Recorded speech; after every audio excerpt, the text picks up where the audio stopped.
Et je tiens à remercier le pasteur Igi Chisungu et tous ses collaborateurs, et même Maman Solange, son épouse. Que Dieu vous bénisse. Je suis content de trouver les visages que je connais. Que Dieu soit loué. Je vous prie d'ouvrir vos Bibles dans Genèse 12.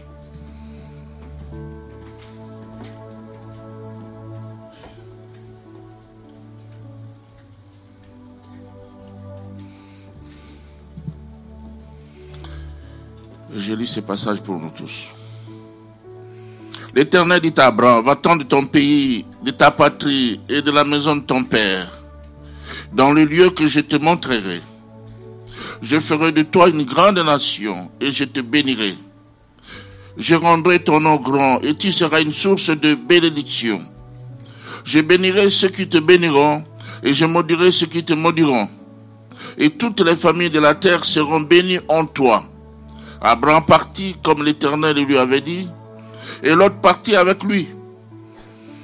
Abraham prit Sarai, sa femme, et Lot, fils de son frère, avec tous les biens qu'il possédait, et les serviteurs qu'il avait acquis à Charan. Ils partirent pour aller dans le pays de Canaan, et ils arrivèrent au pays de Canaan. Abraham parcourut le pays jusqu'au lieu nommé Sichem, jusqu'aux chaînes de Morée.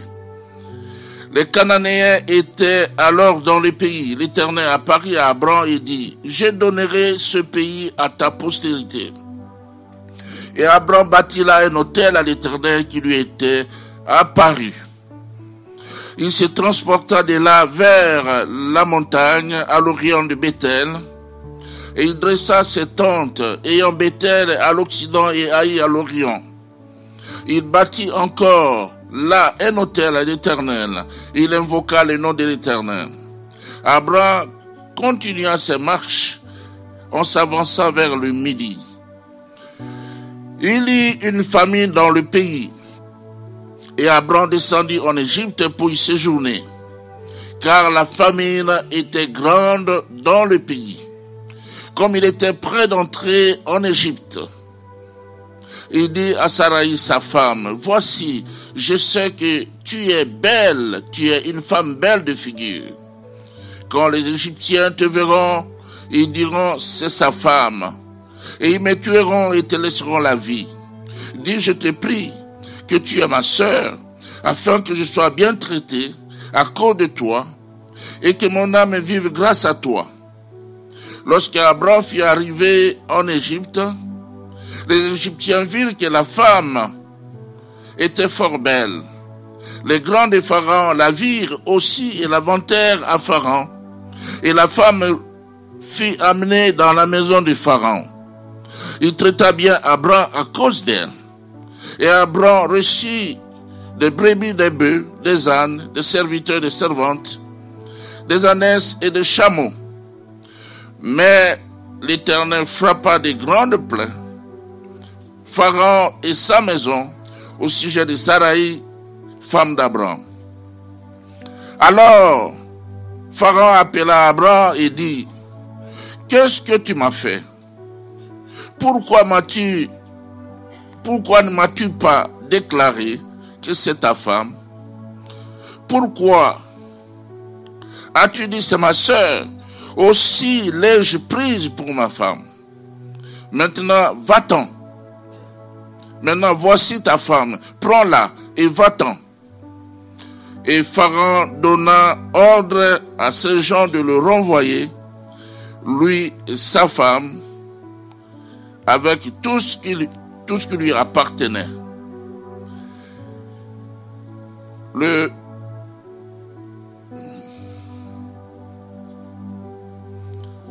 chapitre 13, verset 1. Abraham remonta d'Égypte vers le midi, lui, sa femme et tout ce qui lui appartenait, et Lot avec lui. Amen.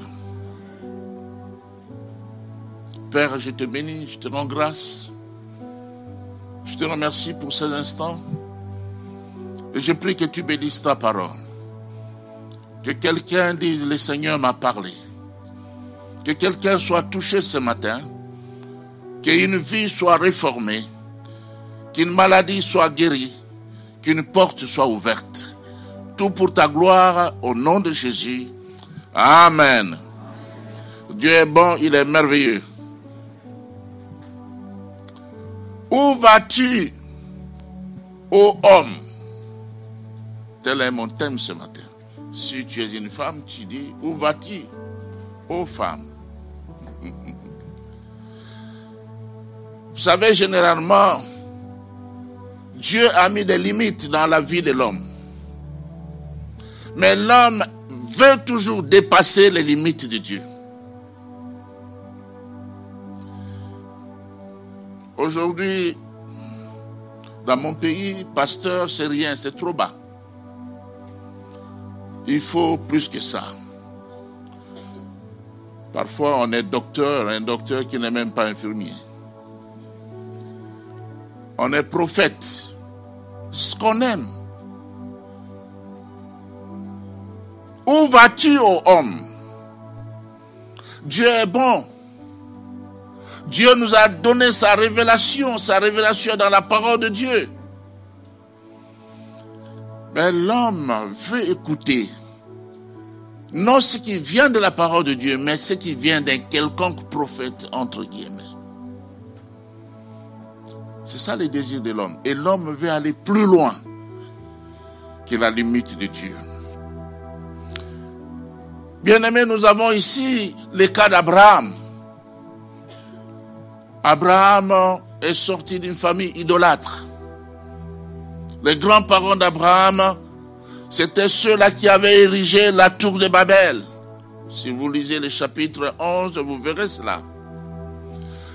Et il voulait se faire un nom. Voilà, l'homme veut se faire un nom. Et Dieu a pris Abraham de cette famille. Et il a dit, je rendrai ton nom grand. C'est Dieu qui rend le nom grand. Il a appelé. Et il lui a fait des promesses. Et si vous permettez, ce thème gravitera autour de 4 points. L'appel d'Abraham, ça c'est le premier point. Le second point, c'est l'arrivée d'Abraham au pays de la promesse. Le troisième point, c'est la descente d'Abraham en Égypte. Et le dernier point, c'est le retour d'Abraham au pays du Midi, c'est-à-dire au pays de la promesse. Revenons au premier point.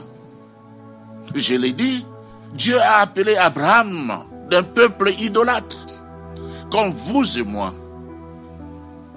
Nos grands-parents ont fait beaucoup de choses que nous ne connaissons pas. Mais Dieu nous a choisis pour être ses enfants. Et il nous a donné des directives. Il nous a donné des recommandations.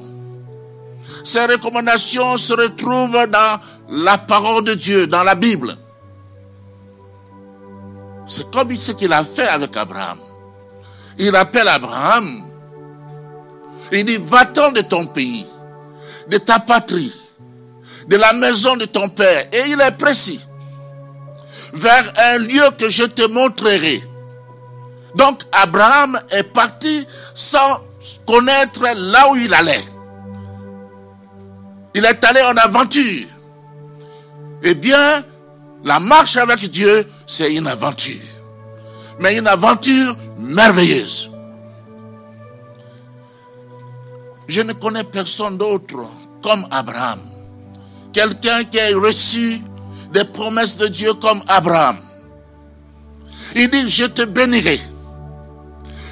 Je bénirai ceux qui te béniront. Waouh! Si Dieu a béni quelqu'un, n'ose pas le maudire. Parce que Dieu ajoute, je maudirai ceux qui te maudiront. Ce que Dieu a béni, il faut les bénir. Amen. Il fait des promesses merveilleuses au Seigneur et plutôt à Abraham. Je rendrai ton nom grand.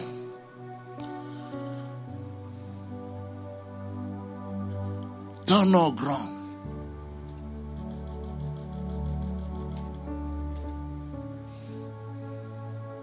Il appelle Abraham et Abraham répond à l'appel de Dieu. Aujourd'hui, Dieu nous appelle par l'évangile. Il nous appelle par sa parole. On est loin de Dieu et lorsqu'on écoute l'évangile, on ouvre son cœur. À ce moment, Jésus rentre dans nos vies et nous marchons avec lui. L'évangile, c'est l'appel de Dieu. L'appel d'Abraham, comme je l'ai dit, était accompagné de promesses merveilleuses. Quitte ton pays, va-t'en de ton pays. Pourquoi est-ce qu'il devait quitter son pays? Parce que les gens de son pays étaient des idolâtres. Dieu ne peut bénir là où il y a le péché. Dieu ne peut bénir là où il y a l'idolâtrie. Il faut sortir de ce lieu pour recevoir la bénédiction de Dieu. Dieu voulait les bénir, mais pas dans son pays. Un pays pollué. Il voulait les bénir, mais pas dans sa famille. Une famille idolâtre. Abraham a obéi. Il a répondu à l'appel de Dieu. Toutes les familles de la terre seront bénies en toi. Quelle merveilleuse promesse. Abraham avait une grande responsabilité. Bien-aimé dans le Seigneur, en tant que chrétien, chacun de nous a une responsabilité. Les gens te regardent. Les gens te connaissent. Tout ce que tu fais est bien observé. Tu as la responsabilité.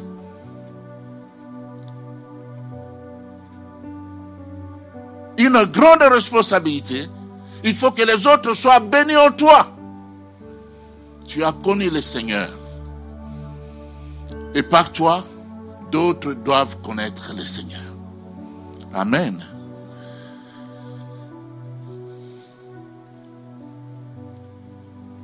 Je disais que la famille d'Abraham était des idolâtres. Si vous ouvrez vos Bibles dans Josué 24, verset 2, là la Bible dit, Josué dit à tous les peuples, ainsi parle l'Éternel, le Dieu d'Israël. Vos pères Téra, père d'Abraham et père de Nachon, habitaient anciennement de l'autre côté du fleuve et ils servaient d'autres dieux. Ils servaient d'autres dieux, ils étaient idolâtres. Tu veux la bénédiction? Quitte l'idolâtrie, quitte la vie du monde, quitte le péché. Attache-toi à la parole de Dieu. Sois régulier à l'église. Marche en nouveauté de vie. Une vie de sanctification. Tu seras béni. Même si ça tarde, attends. Ça viendra. Amen.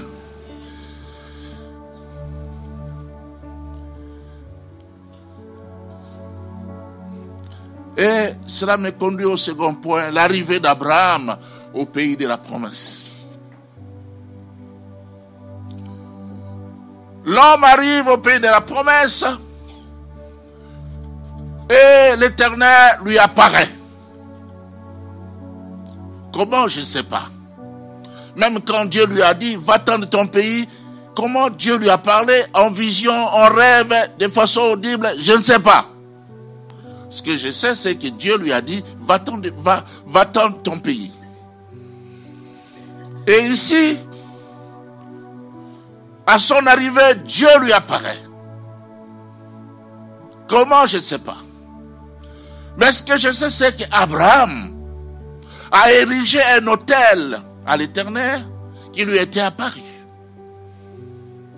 Il a érigé 2 autels. Et à l'époque, bâtir un autel, c'est comme aujourd'hui adorer le Seigneur. C'est comme quelqu'un qui loue Dieu. Il a loué le Seigneur parce que le Seigneur lui était apparu. Quand nous écoutons la parole de Dieu, quand nous sommes touchés par l'évangile, ce qui reste à faire, c'est glorifier Dieu, c'est les louer. Et là, Abraham loue l'Éternel. Et l'Éternel lui renouvelle la promesse. Et il dit, je donnerai ce pays à ta postérité. Je donnerai ce pays à ta postérité.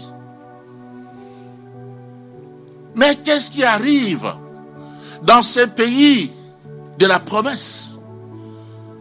En plus de l'apparition de Dieu, ce qui arrive, c'est la famine. La Bible dit, il y eut la famine dans le pays. Il y eut une famine dans le pays. La famine. Mais Dieu lui avait promis des bénédictions.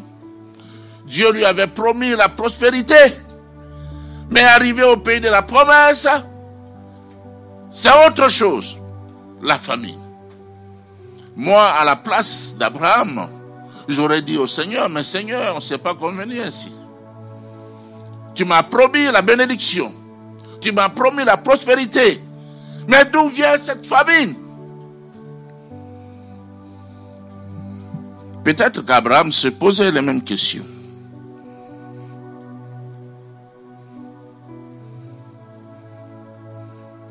Se posait la même question. Bien-aimés, souvent, nous entendons ces messages. Venez à Jésus. Venez à Jésus et tout ira mieux. Venez au Seigneur. Lorsque vous venez au Seigneur, c'est la prospérité. Ce n'est pas vrai. Il y a une grande famine dans le pays.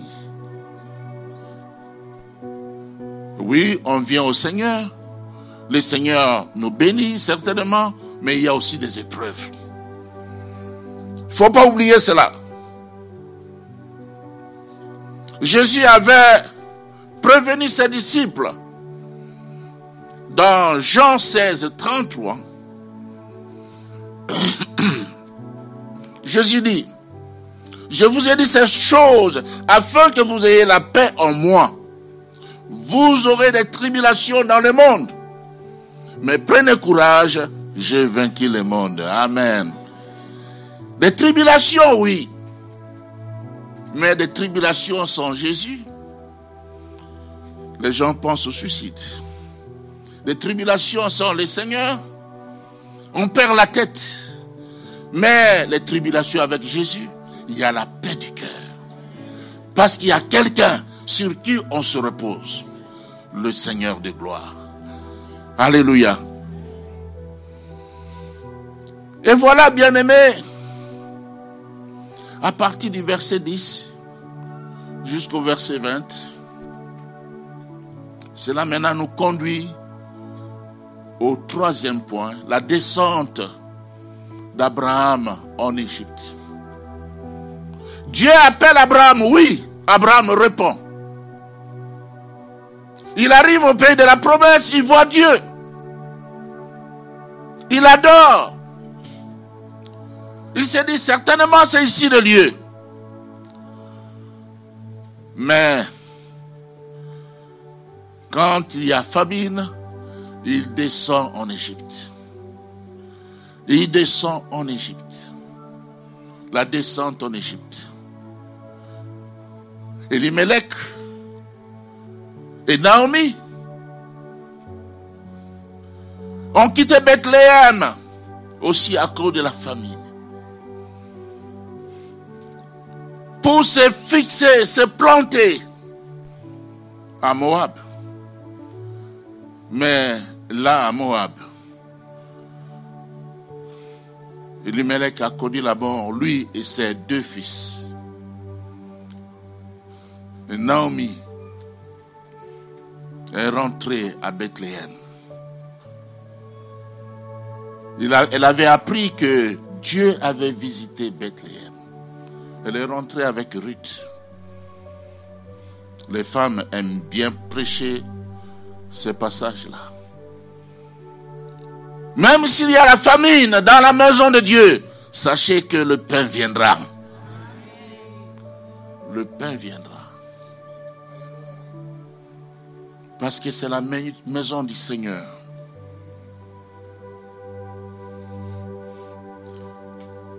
Abraham décide de descendre en Égypte. Et en descendant en Égypte, il emprunte le langage égyptien. En Égypte, c'est le gangstérisme. En Égypte, c'est la violence. En Égypte, là on ne connaît pas Dieu. C'est Pharaon qui règne. Et quand il descend en Égypte, il s'approche de l'Égypte, il regarde son épouse et il lui dit, chérie, tu es fort belle. Et ça, c'est merveilleux. Beaucoup d'hommes ne disent plus à leurs épouses, chérie, tu es fort belle. Ça date seulement des fiançailles. Vrai ou faux? Je ne sais pas. Il devait s'arrêter là. Mais ce qu'il a ajouté a tout détruit. Tu es fort belle. Quand on va arriver en Égypte, dis s'il te plaît que tu es ma soeur, afin que j'aie la vie sauve à cause de toi. Père de la foi, non à cause de Dieu, mais à cause de Sarah. On va se poser des questions là aussi. Dis que tu es ma soeur. C'est vrai que Sarah était sa demi-sœur, mais elle n'était pas sa sœur. C'était son épouse, sa femme. Et la Bible nous dit ce que tu crains, ce que tu redoutes, c'est ce qui va t'arriver, c'est ce qui va t'atteindre. En arrivant en Égypte, les grands de Pharaon observent la femme d'Abraham. Elle était comme un soleil, comme une étoile, elle brillait. Il court vite faire le rapport à Pharaon. Pharaon, tout ce qui est en Égypte lui appartient. Il dit, ah bon, c'est une femme belle comme ça? Amenez-la moi ici.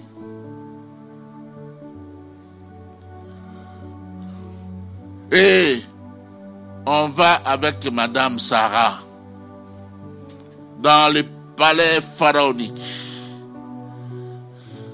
Et en retour, on donne à Abraham des richesses, des bœufs, des ânes, des serviteurs.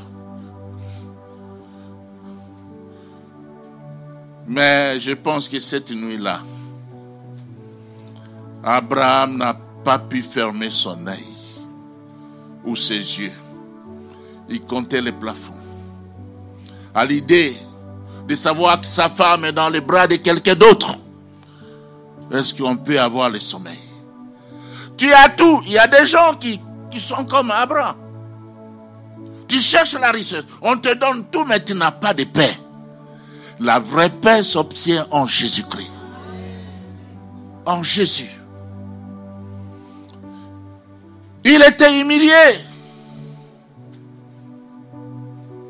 Et qu'est-ce qui se passe? La parole de Dieu ne se discute pas. Cette parole est exécutoire. Ce que Dieu dit s'exécute. Je bénirai ceux qui te béniront. Je maudirai ceux qui te maudiront. Cela s'est accompli dans la vie de Pharaon. Dieu a frappé de grandes plaies Pharaon et tous ses serviteurs en Égypte. Et Pharaon a compris. Il dit, mais il appelle Abraham. Il dit, mais qu'est-ce que tu m'as dit? Qu'est-ce que tu m'as raconté? Tu m'as dit que c'est ta sœur. Aussi l'ai-je prise pour ma femme. Waouh!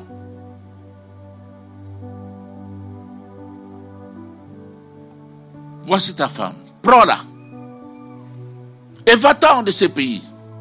Bien-aimé dans le Seigneur, Quelquefois, les diables te chassent de là où tu es. Mais tu ne comprends pas. Parce que tu n'es pas destiné à être là-bas. Tu es destiné à être dans la présence de Dieu. Et quand le diable te voit, il dit celui-là n'est pas le mien. Va-t'en, va-t'en.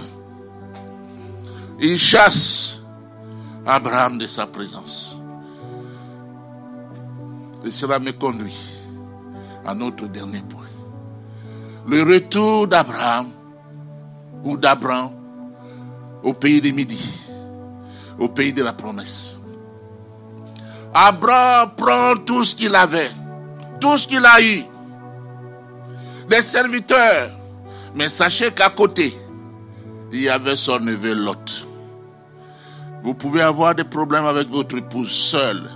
Cela va se régler sans problème. Mais s'il y a un membre de famille, ça ne se termine pas ainsi. Hein?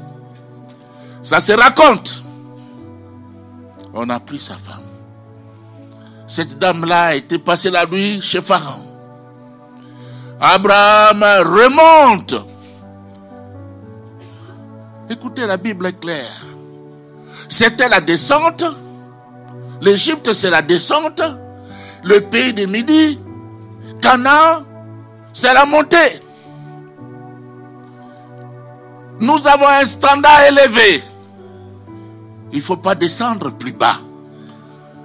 Abraham, maintenant, remonte. Mais il remonte comment? Il est humilié. Les serviteurs, le neveu, tout le monde sait que l'épouse a été passée la nuit chez Pharaon. Il était confondu. Le diable nous confond toujours. Le diable nous confond toujours. Et finalement, Abraham remonte. Il prend le courage de remonter. Laissez-moi vous dire, frères et sœurs, qu'on est heureux seulement là où Dieu nous veut. Dieu nous veut dans sa présence. Dieu nous veut dans la terre promise. Hors de là, c'est les tourments. C'est des problèmes. C'est des difficultés. Abraham remonte humilié. Il rentre avec des coups, avec des blessures dans son cœur. Parce que l'homme est allé au-delà des limites tracées par Dieu. Où vas-tu, ô homme? Où vas-tu, ô femme? Il y a des limites. Il y a des limites. Il y a des gens qui quittent l'Afrique. Ils viennent en Occident. Non, l'Occident c'est d'abord, c'est après. On passe par les pays de l'Afrique de l'Ouest, les pays du Maghreb, quelquefois d'autres meurent dans la mer. Et on arrive en Occident. On arrive en Belgique, en France, en Espagne. Mais ils ne sont toujours pas satisfaits. Moi, c'est l'Amérique. C'est comme ça qu'ils se disent. C'est l'Amérique. Mais est-ce que Dieu t'a envoyé en Amérique? Moi, je suis heureux là-bas à Kinshasa. Je n'ai pas besoin d'aller n'importe où. Je suis heureux. Parfois, lorsque vous voulez dépasser les limites que Dieu vous a données, souvent vous rentrez avec des blessures. Si vous ne mourrez pas, vous êtes confondus. Vous êtes confondus. Bien-aimés dans le Seigneur,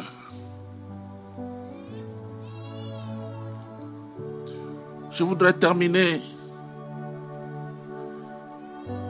en disant que chacun de nous a reçu la parole de Dieu, les instructions du Seigneur. Que faisons-nous de ces instructions? Que faisons-nous de la parole de Dieu? Pourquoi venons-nous le dimanche? Chaque dimanche. C'est pour écouter la parole de Dieu et la mettre en pratique. C'est pas pour l'écouter et puis partir. La mettre en pratique. Et souvent, la mise en pratique est difficile. Parfois, on fait des choses que Dieu ne nous demande pas.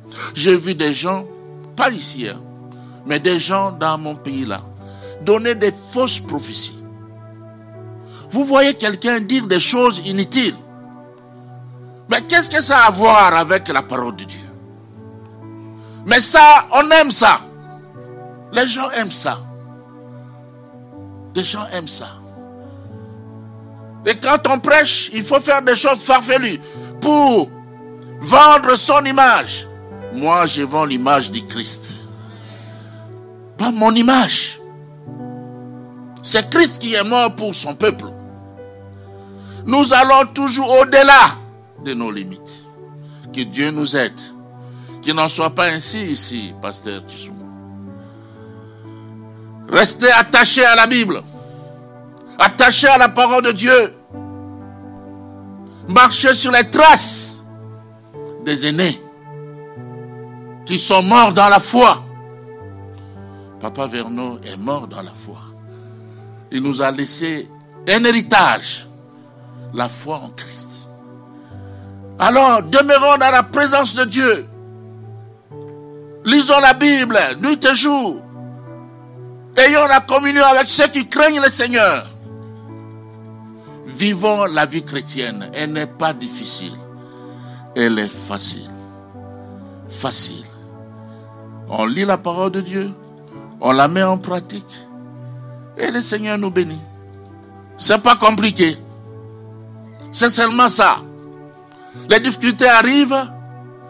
Nous demeurons dans la présence de Dieu. Nous ne descendons pas en Égypte. Le Dieu qui a envoyé des cailles aux enfants d'Israël était capable de s'occuper d'Abraham. Dieu est capable de faire ce qu'il n'a jamais fait pour les autres, rien que pour toi.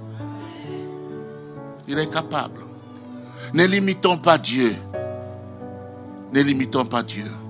Il est capable. N'allons pas au-delà de ce que le Seigneur a limité. Amen. Nous allons prier.